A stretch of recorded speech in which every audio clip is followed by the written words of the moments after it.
রব্বুল আলামিন আমাদেরকে বলতেছেন ওয়াল খাইলা ওয়াল বিগালা ওয়াল হামিরা লিতারকাবুহা ওয়া জিনা ওয়া ইয়াখলুকু মা লা তা'লামুন।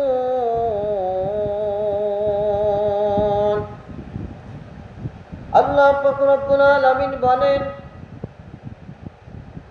তিনি তোমাদের আহরণ সৌন্দর্যের জন্য সৃষ্টি করেছেন ঘোড়া, কচ্ছর এবং গাধা, এবং তিনি এমন কিছু প্রাণী, এমন কিছু জিনিস সৃষ্টি করেছেন যা তোমরা অবগত নয়।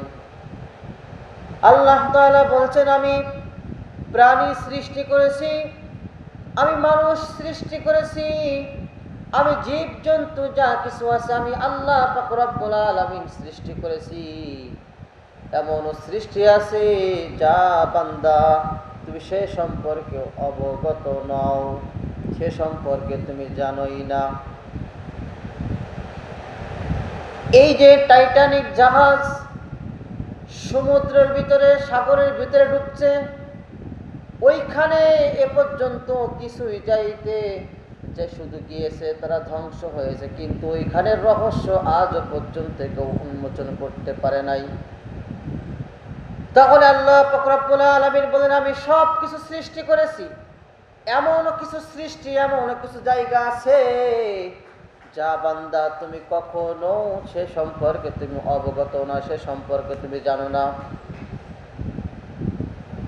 সাগরে কোথায় কি আছে? এমন জায়গা আছে সাগরের ভিতরে বান্দা সেখানে যাইতে পারে না। পৃথিবী, মাটি, যেখানে রাস্তা, যেখানে শেষ আছে রাস্তার ওই পাশে আর কোনো মাটি নাই, কোনো কিছু নাই, শুধু ধোঁয়া আর ধোঁয়া। আল্লাহ তাআলার সৃষ্টি।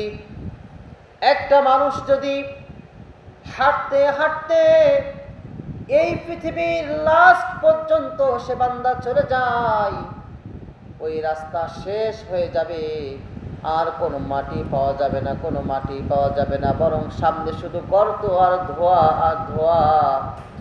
আল্লাহ পাক রব্বুল আলামিন বলেন, বান্দা আমি আল্লাহ পাক রব্বুল আলামিন মানুষ সৃষ্টি করেছি, জীবজন্তু সৃষ্টি করেছি, আমি এমন কিছু দুনিয়াতে সৃষ্টি করেছি যে সম্পর্কে তোমাদের কোনো ধারণা নাই। তোমরা সে সম্পর্কে চিন্তাও করলেও তোমরা কিছু খুঁজে পাইবা না। এ সম্পর্কে আল্লাহ তাআলা এভাবেই আমাদেরকে জানিয়ে দিয়েছেন। সৃষ্টির ভিতরে এমনও কিছু